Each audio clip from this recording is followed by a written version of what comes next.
Originally from Connecticut, Alf Anderson graduated from Nichols College in Dudley, Massachusetts, and spent the next 15 years on Boston's North Shore, working in the academic publishing industry where he oversaw a national events program and later managed a sales team with annual revenues surpassing $8 million.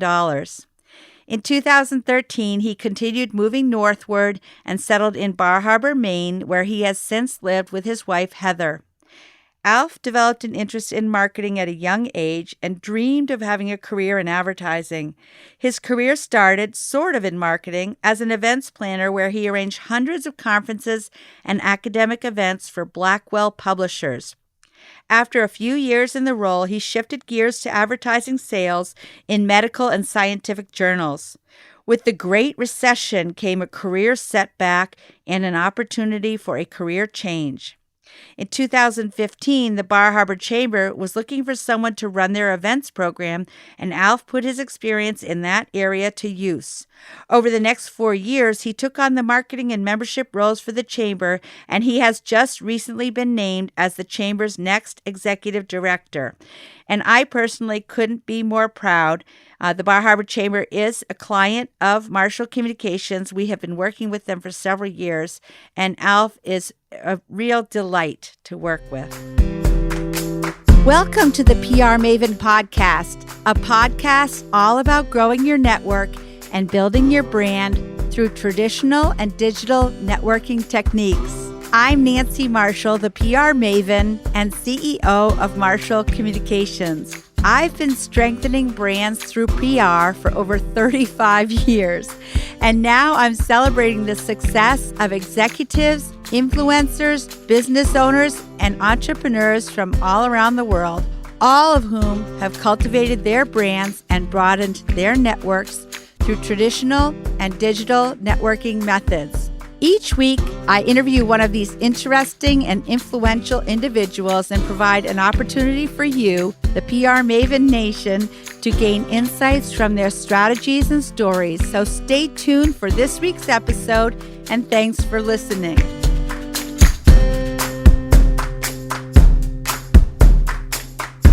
Okay, so Alf, to kick things off, tell us about your career and how you got into it in the first place.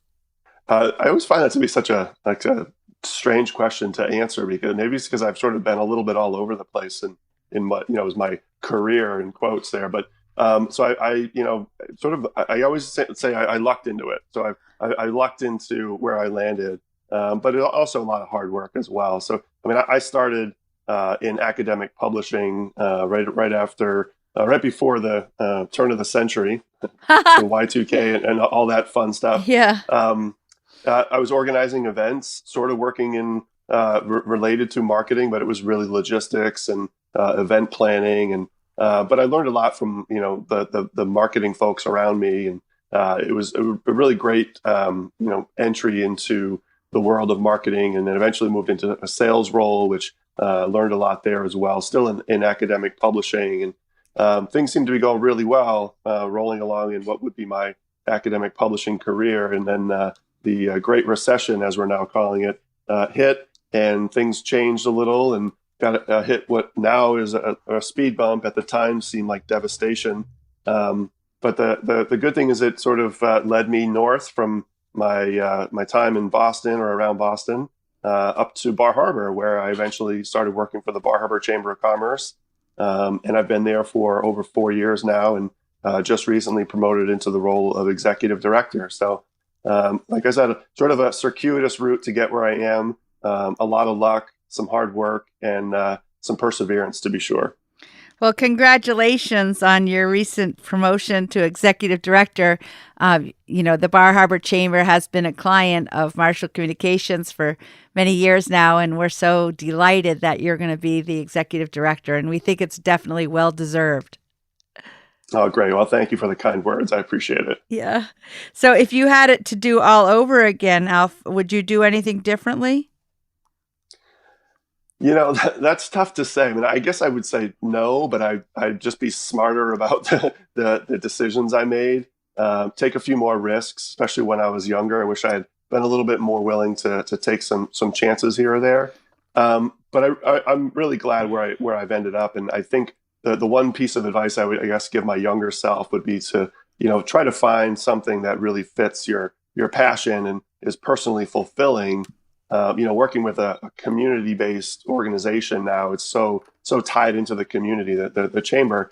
I find that so personally fulfilling to see sort of the good work really play out both on a government or town level, our partnerships with the town of Bar Harbor and Acadia National Park, but also on the small business side of things and seeing some of our small businesses really succeed and thrive because of the work that we do. So I guess if I had it to do over again, it would be sort of find that sooner.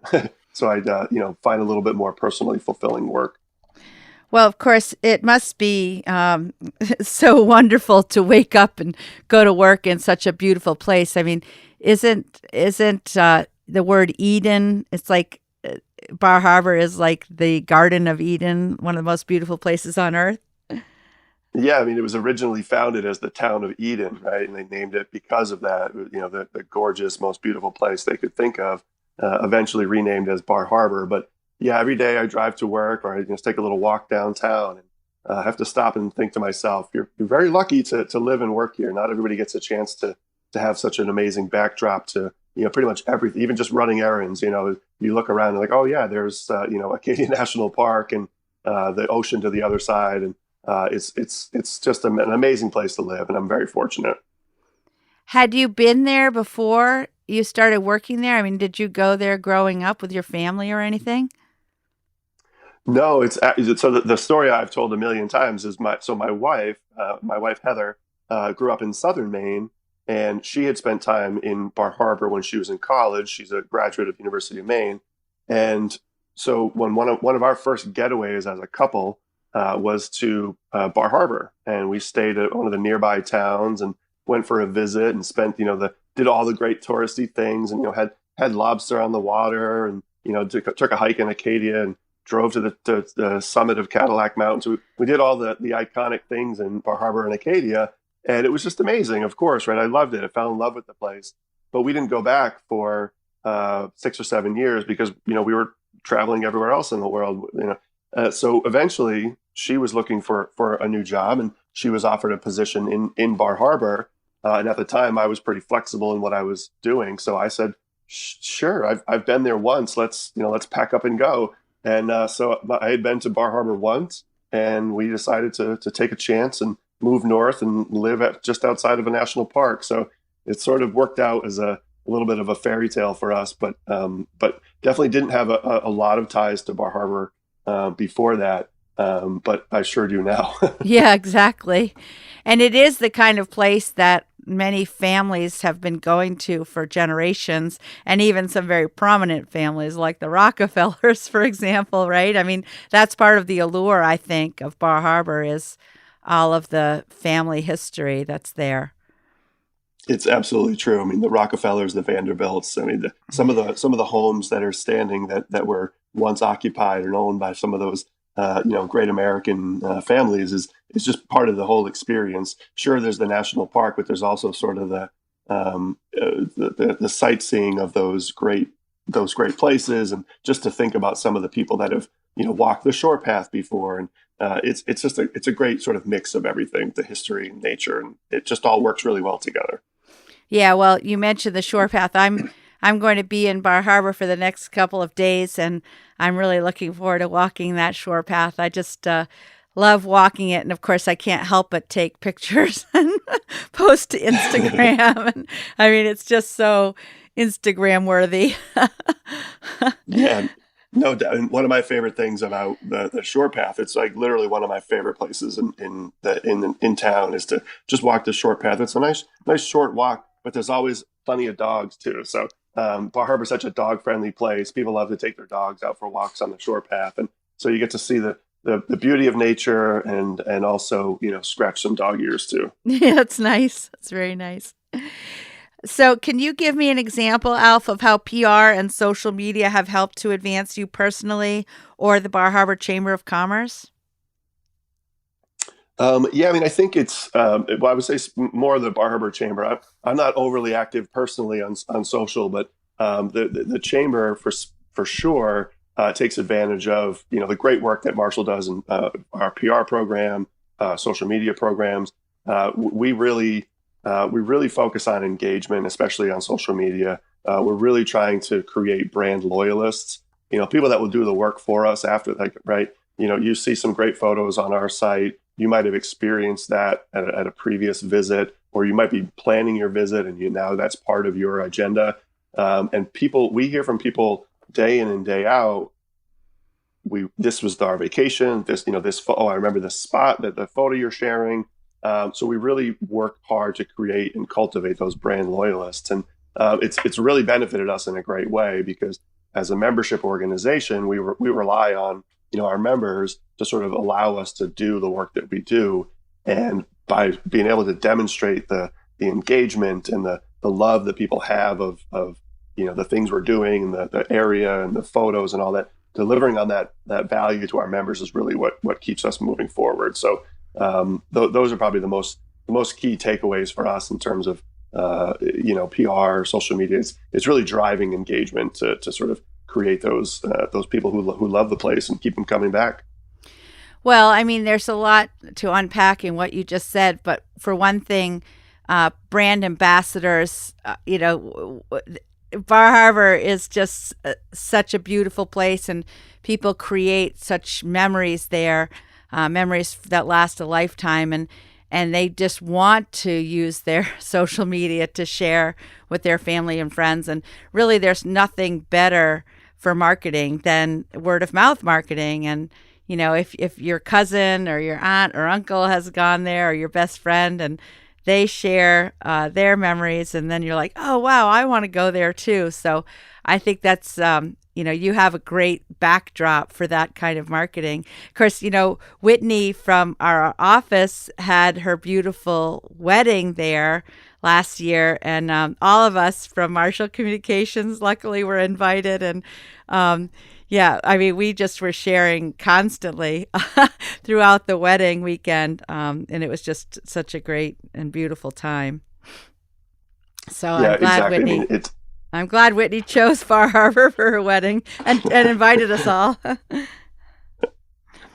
Yeah, I saw some of those photos. It looked like you guys had a great time. So Yeah. it was fun Yeah. for sure. Yeah. So I know that PR, marketing, and certainly social media have changed drastically over the course of my career. What techniques are you using now that you were not using when you first started out in your career? Well, specifically, or I should say generally, social media, right? When I started back in 1999, there was no such thing. And I had people I was working with at that point who were, like amazed at how fluent I was in just using things like email and sharing files. So in that time, it's moved a great deal. But specifically, we're really focusing on driving that engagement. The brand ambassadors, the term you used earlier, is trying to create those brand ambassadors. We've in the past, the chamber has done some mass marketing, TV advertising, some really expensive print advertising to try and capture some of those visitors to our area. But we've found that we can be much more targeted in where we spend our money. We can focus really specifically on the types of people that we want to reach. And that kind of stuff just didn't exist 10, 15 years ago, to be able to say, I want to reach this very specific demographic of potential visitors. And you can do that. You can literally reach those people with a very targeted spend, whether it's through a programmatic advertising campaign, or whether it's on social media, or whether it's through some of the great PR work that your team does for us. We can find the right venues, we can find the right people. And so specifically, that's where we've really changed what we do over the last five or so years.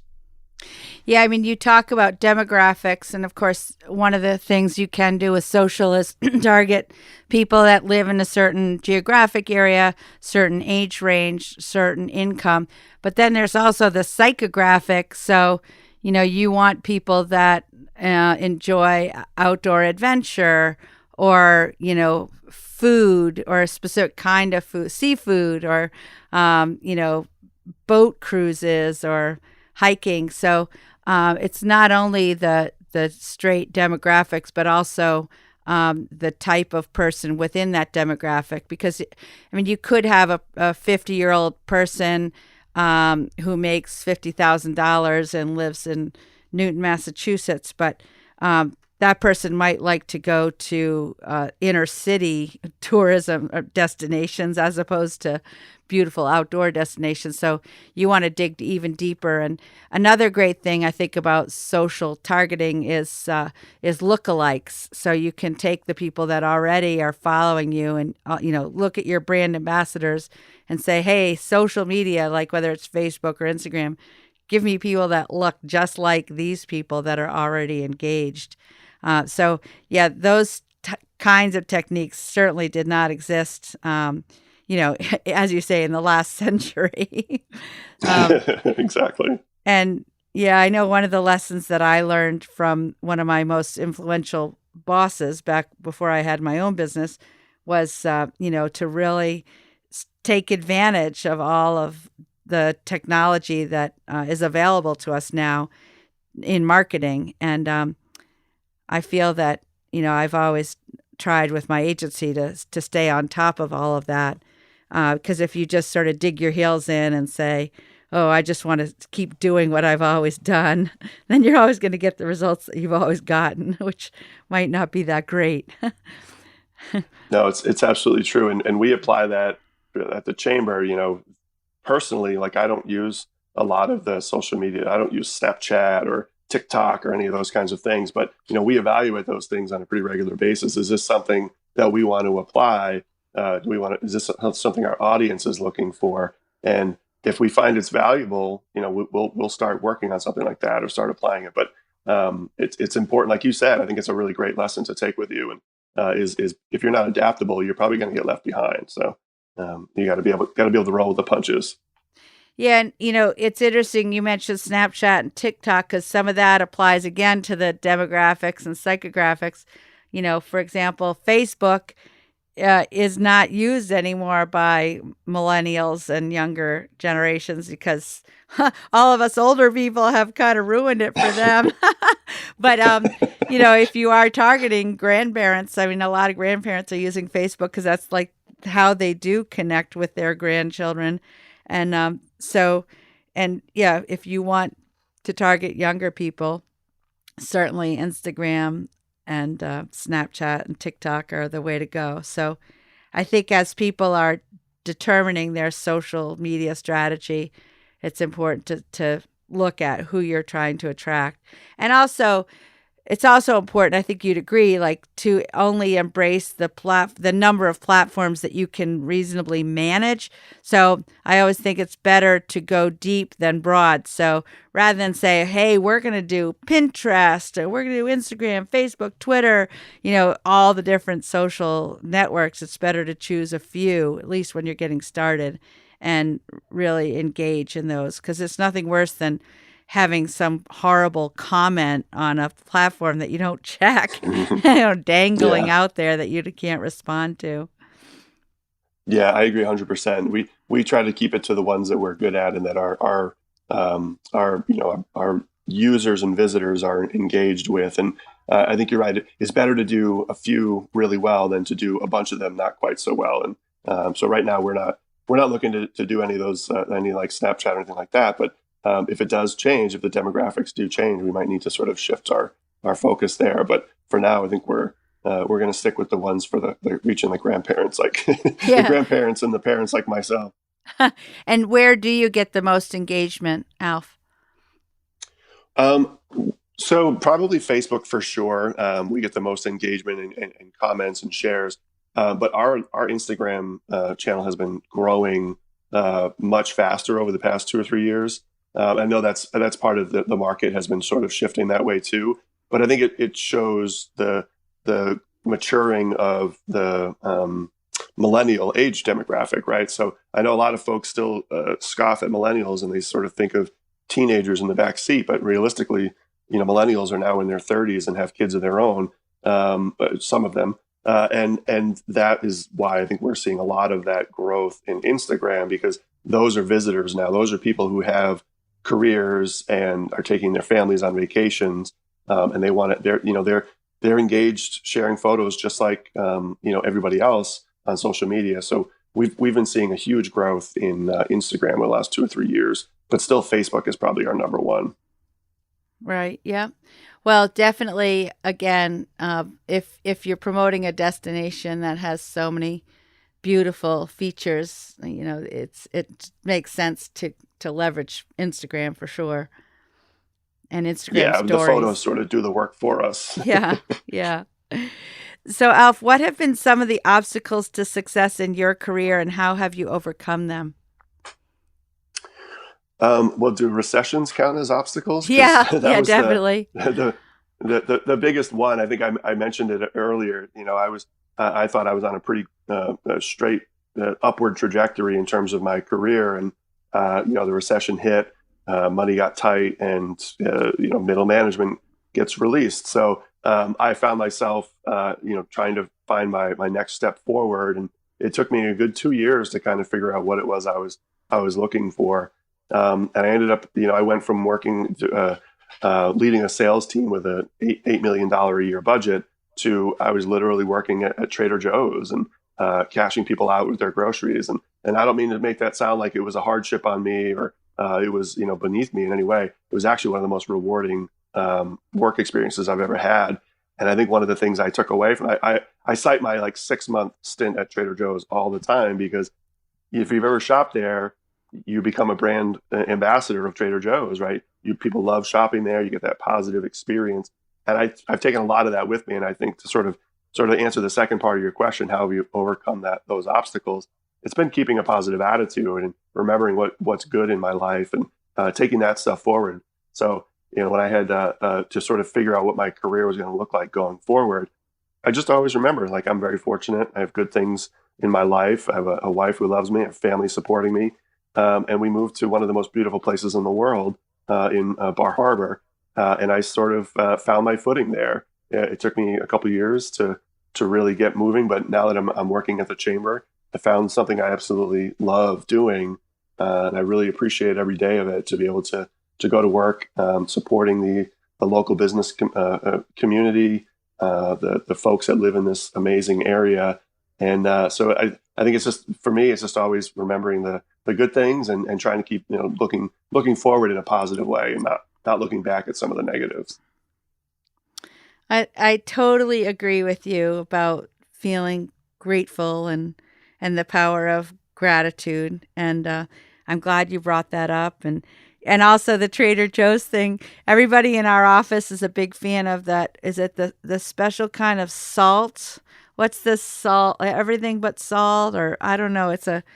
There's a special salt. There's a special salt blend, and I'm embarrassed that I can't remember what it's called exactly. But I know that whenever anybody from my office in Augusta goes to the Trader Joe's in Portland, it's like salt for everybody.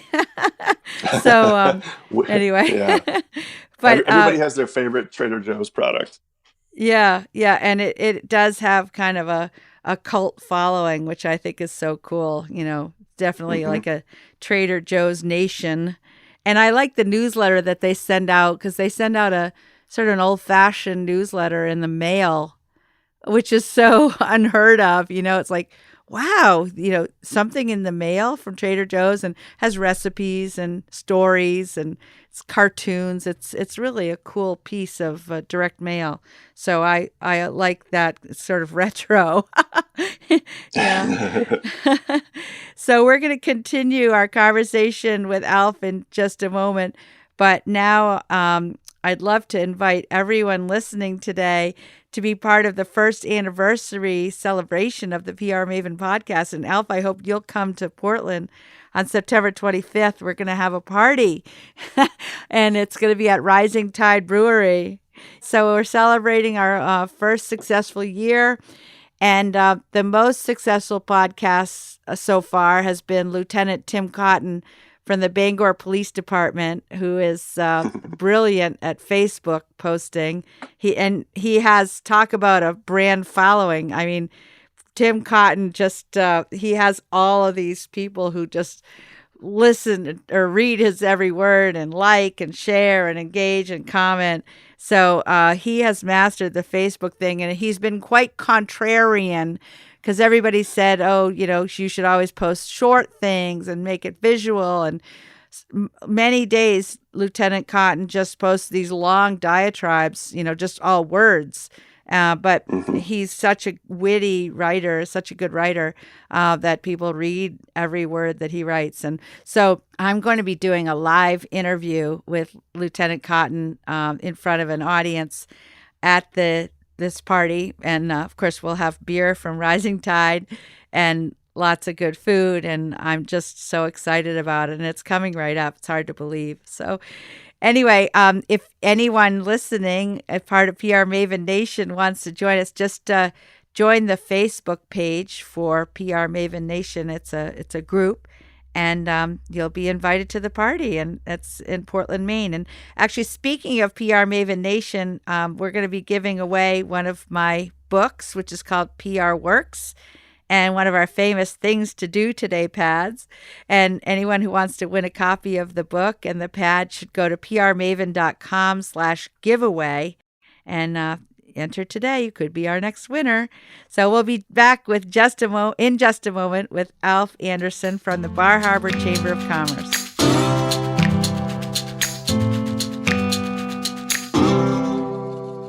This podcast is all about growing your network in order to strengthen your brand. In my 30-plus year marketing and PR career, I have seen many organizations waste their precious time and money on marketing because they're trying to obtain success without any strategy to achieve their goals.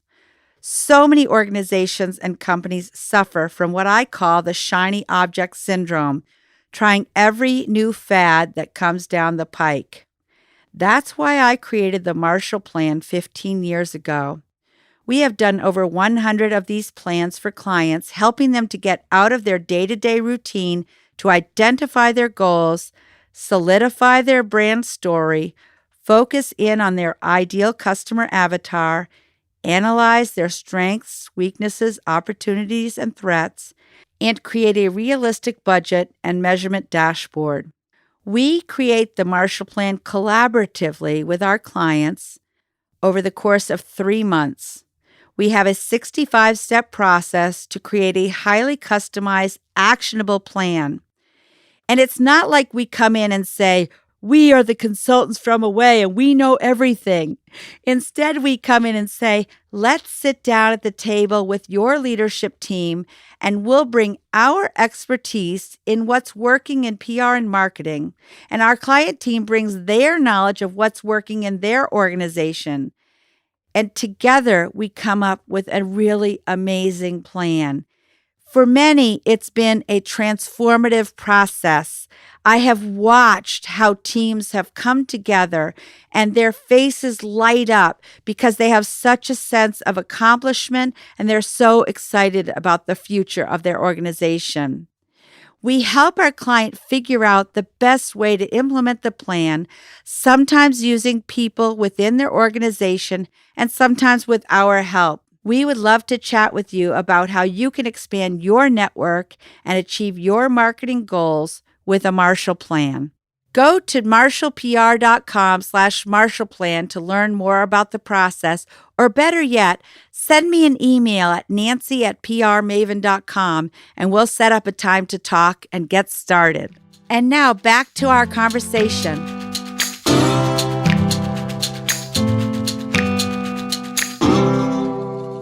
So welcome back, and today we're talking with Alf Anderson, Executive Director of the Bar Harbor Chamber of Commerce in beautiful Maine, my home state, and I want to dive right back in with more questions. Alf, how do you measure success in PR, social media, and marketing for the Bar Harbor Chamber?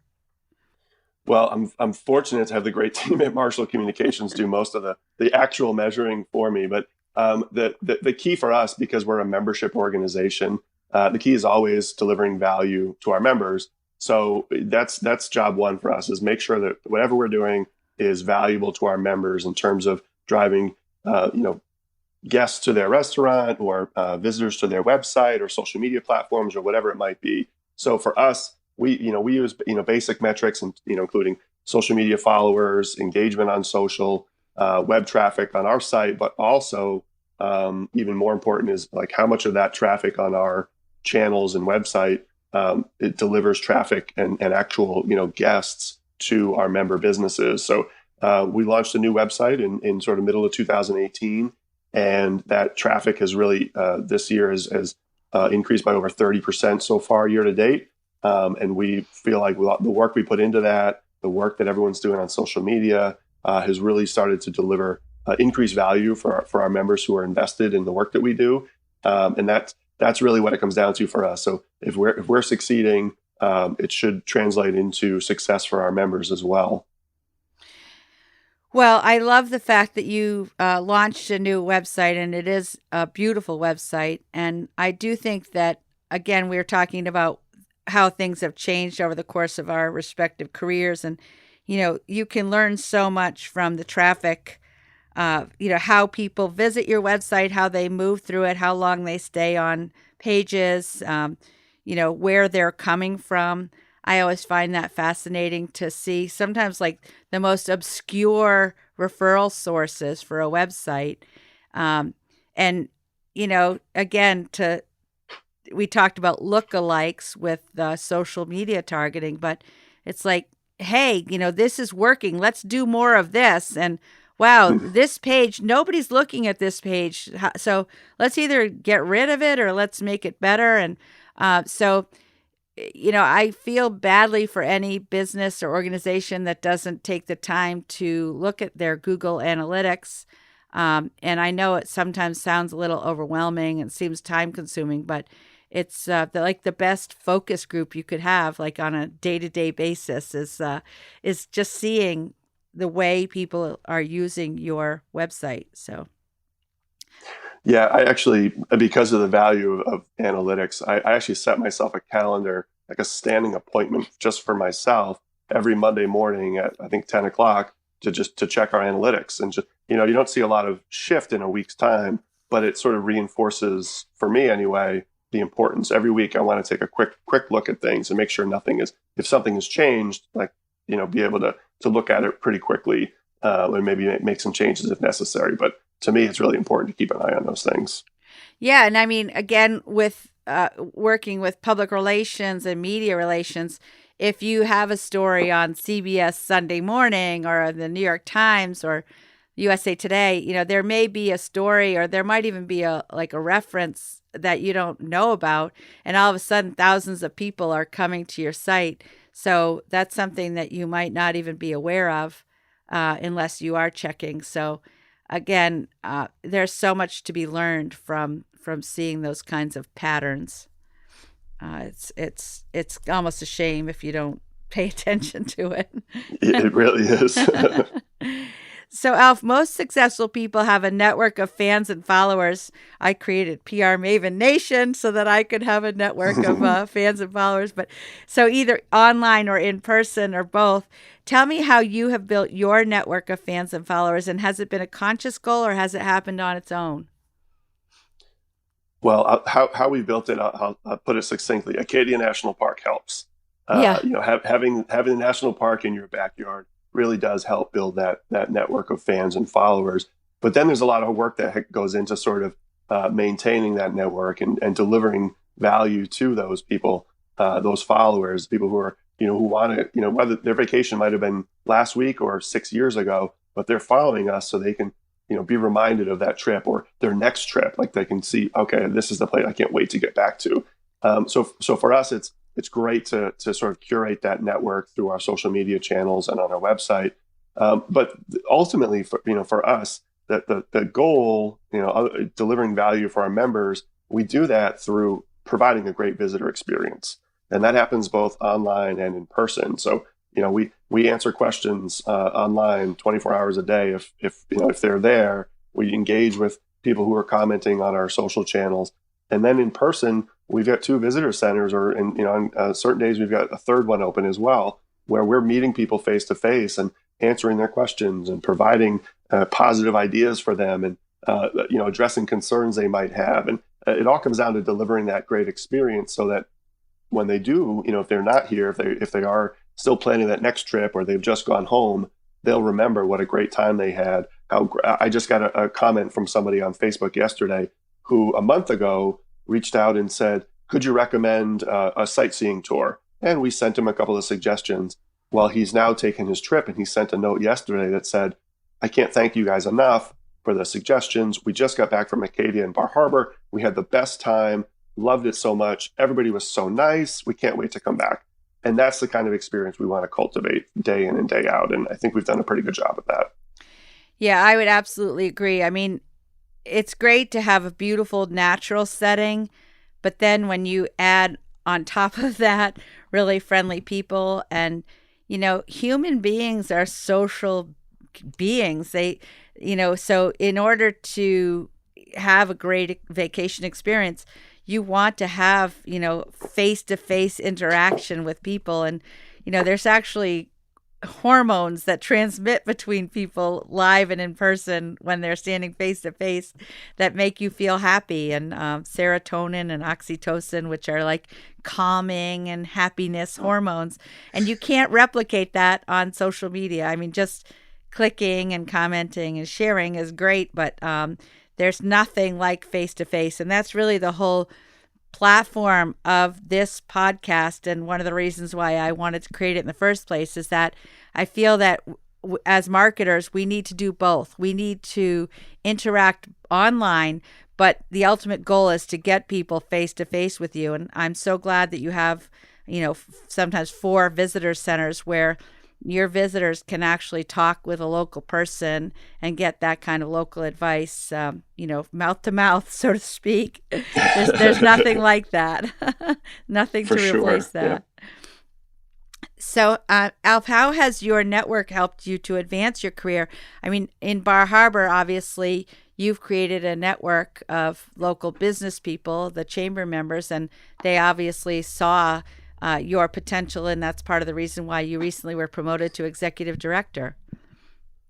Yeah, I think the for me it's been we talked earlier about adapting. It's identifying some things that might not have been working great in the past, and being willing to take on different put forth new ideas and take on new challenges.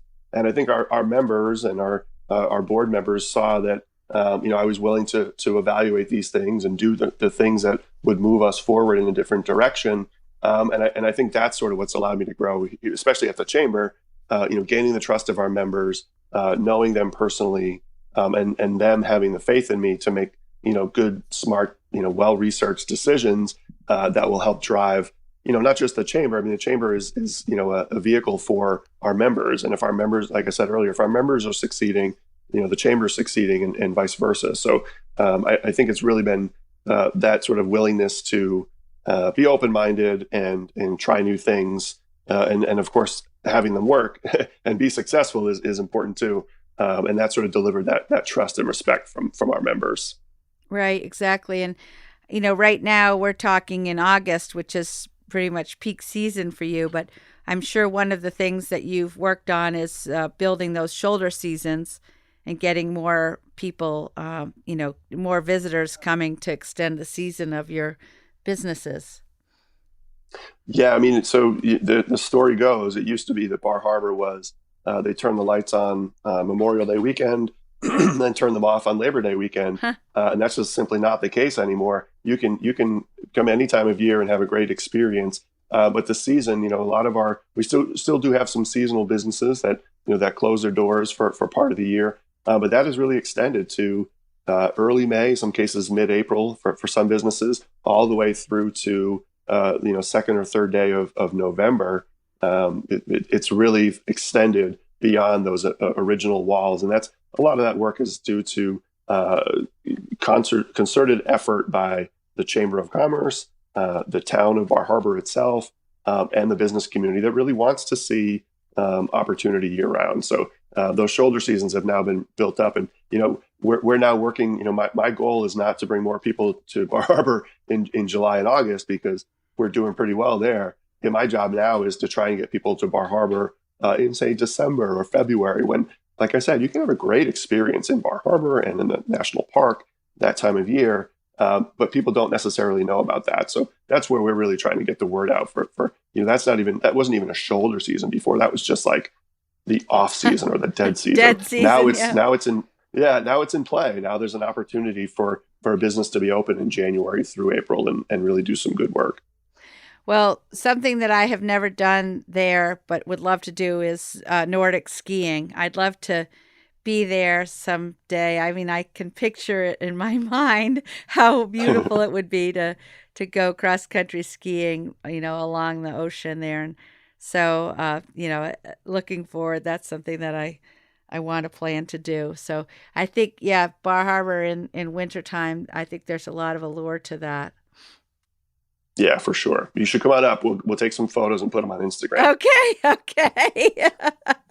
And maybe we'll do an Instagram story. And yeah, I love the idea of Perfect. that. So, in your line of work, Alf, what is a resource such as a book, a website, an app that you have found to be helpful, and why?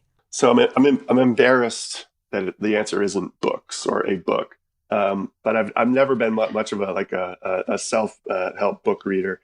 And this is even to further add to the embarrassment. The answer here, I think, would be Twitter. And I know it sounds a little weird to say that because in some ways Twitter is like some of the worst place on the internet.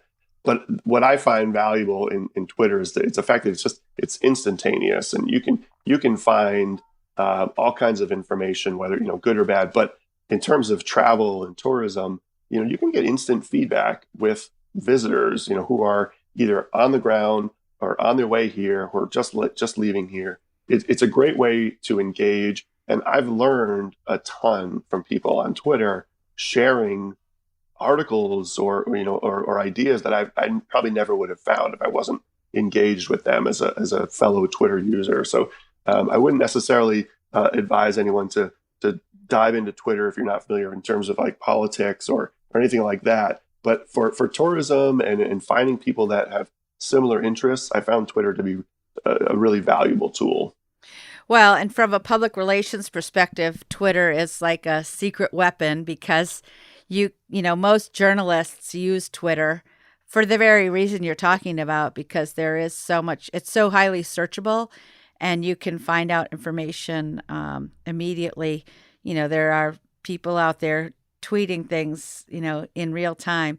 So from a PR perspective, if you're interested in getting a story into a certain publication, you can sort of follow and, engage with a journalist on Twitter. And journalists are more likely to respond to direct messages on Twitter than they are to something that comes through email in their inbox. So I hate to give that away. It's one of our my team at Marshall Communications is be like, Nancy, that's our secret weapon.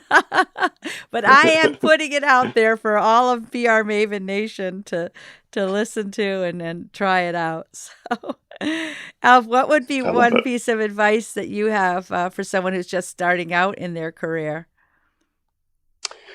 I think my one piece of sage advice to anyone, whether they're starting out or if they've been in doing something for a long time, is just listen. I know it's not unique. I'm not the first person to say it, of course, but it's so important to listen to people.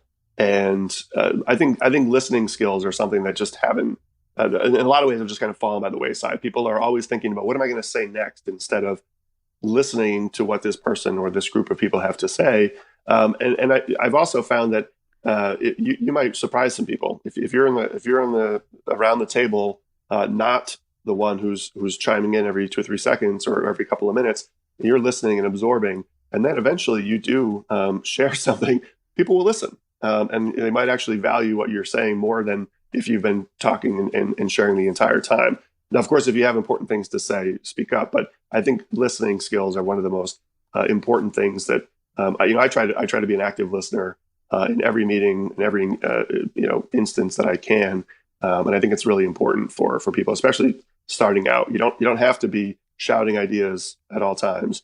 Listening and absorbing, and then putting forth some really good ideas can be super valuable. That is such great advice. And, people who know me, because I am kind of a talker, they'll be surprised that I do believe in that. And there's a saying that you should grow bigger ears and a smaller mouth. And I have to remind myself. But my mom, who's a very wise woman, taught me a long time ago that people will like you so much more if you don't even have to say anything witty, as you said. If you just listen to them and ask them questions, and as you said, actively listen to their responses, and then remember. That is something that I've tried to do. And then, the next time you see them, you remember that little detail, whether it's their child's name or their dog's name or where they went on their last vacation or where they went on their honeymoon or whatever. People are like, very impressed if you remember those details, and that can lead to a lot of, a lifelong friendship, relationship, or just a good ongoing basis for your relationship and future conversations. So listening is important. I love that. So Alf, my final question is to help PR Maven Nation connect with you and the Bar Harbor Chamber of Commerce. So what are some of the best ways our listeners can get in touch? Well, as I said earlier, I'm not personally heavily engaged on social media. So if anybody wants to reach me, email or phone is the best way to contact me. My email is real easy. It's my first name, alf@visitbarharbor.com. Feel free to reach out. I'd love to hear from people, both if it's just to share your vacation experience or if you've got a specific question about some of the work we're doing in Bar Harbor, feel free to reach out. But more likely folks will want to sort of see what we're doing, the work that we're doing on our social media channels and on our website. We're basically Visit Bar Harbor everywhere. Twitter, Instagram, Visit Bar Harbor. Our website is visitbarharbor.com. So if you're looking for us, look for Visit Bar Harbor and you'll find us. That's great. And we'll share all that in the show notes. Please check out the show notes at prmaven.com/podcast. I sometimes forget to remind people that we do have show notes, and we do make a real effort to actually synopsize every episode of the podcast and share the contact information. So, Alf, this has been really great. We talked about listening, and, I've known you throughout the whole time that we've worked together. It's been years, but, having a conversation like this is just so invaluable because you and I have never sat and talked for this long, but I really, really enjoyed it a lot. And I want to thank you for joining me today. It's my pleasure, Nancy. I love it. I love having conversations like this, and thanks again for having me. Well, and I'm really looking forward to my time in Eden this week. One of the most beautiful places on earth. Well, if you have a chance, swing by the chamber office and say hello. But I will. I'll understand. I'll understand if you spend that time at Atlantic Brewing instead. I should be hiking up the mountain at sunrise. So we'll see about that. Well, have a great day, Alf, and have a great day, PR Maven Nation, and thanks for joining us today. That's it for this week's episode. I'd like to thank you for listening, and if you feel that you've gotten value out of today's conversation, consider leaving a 5-star review on iTunes or whatever app you're using to tune in. If you haven't subscribed yet, you should do so. I release a new episode each week, and subscribing will make sure you get an alert when there's a new episode. You can also join the PR Maven Nation by going to prmaven.com/nation and clicking join. It's free, and it's a great community of like-minded individuals who are all looking to learn and grow from one another. If you have an Alexa-enabled device, be sure to add the PR Maven Marketing Minute to your daily flash briefing menu. Thanks again for listening, and have a great rest of your week, PR Maven Nation.